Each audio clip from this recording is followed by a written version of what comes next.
Hello guys, আসসালামু আলাইকুম। আশা করি সকলে অনেক ভালো আছেন। তো আজকে আমরা চলে যাচ্ছি একটি ফোন কিনতে। সেই ফোনটির নাম হলো টেকনো ক্যামন 30, যেটা আমি অনেক দিন ধরে ইউজ করছি।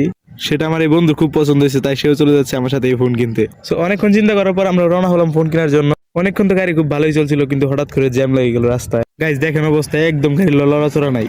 তো ফাইনালি জ্যাম ছাড়ার পর আমরা আস্তে আস্তে চলে গেলাম মার্কেটের দিকে। বাস থেকে নামার পর একটু সামনেই ছিল আমাদের মার্কেট। কথা বলতে বলতে চলে আসলাম মার্কেটের সামনে। মার্কেটে আসার পর আমার বন্ধু ফোন নিয়ে নিল। আমি তোমাদের আগেই বলেছিলাম যে আমাদের ফোন আর পছন্দ করাই আছে। আমার হাতের ফোন যেটা টেকনো ক্যামন 30, সেটা ওর পছন্দ হয়েছে, তাই ও ফোনটা নিব। আমারটাও বেশি দিন হয় না, প্রায় 1.5 মাস। ওর চেহারাটা দিকে দেখেন, ও কতটুকু এক্সাইটেড ফোনটাকে আনবক্সিং করার জন্য। গাইস ফাইনালি ফোনটা আনবক্সিং করা হয়ে গেল। আর একটু আছে, ও ফোনটা আনবক্সিং করতে থাকতো। তোমরা সাবস্ক্রাইব করে দাও, আর যারা ফেসবুক থেকে দেখেন তারা পেজটি ফলো করে দিয়েন। গাইস ও নাকি আমার মতো ফেসবুকে ব্লগ করবে। গাইস কথা বলতে বলতে ফাইনালি ওর আনবক্সিং করা শেষ। আপনাদের কি মনে হয় ও কি আমার মতো ব্লগ করতে পারবে? আপনাদের মতামত কমেন্ট বক্সে জানান। গাইস ফোনটার লুকটা একটু দেখুন, অসাধারণ।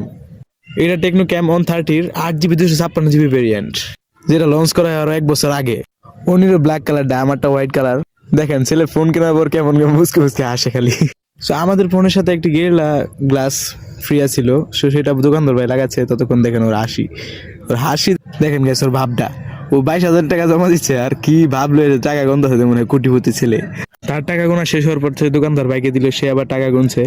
তার গোনা শেষ হওয়ার পর সুন্দরভাবে দোকানদার ভাই তার হাতে হ্যান্ডশেক করে সুন্দরভাবে ব্যাগটি তার হাতে ধরিয়ে দিল। গাইজ ভাইটি আসলে অনেক ভালো ছিল। তারপর সে আমার সাথে হ্যান্ডশেক করলো।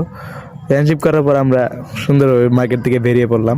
তারপরও বলতেছিল ওর নাকি একটা হেডফোন দরকার, তাই সে এয়ারপোর্ট 2nd জেনারেশন হেডফোনটি নিল।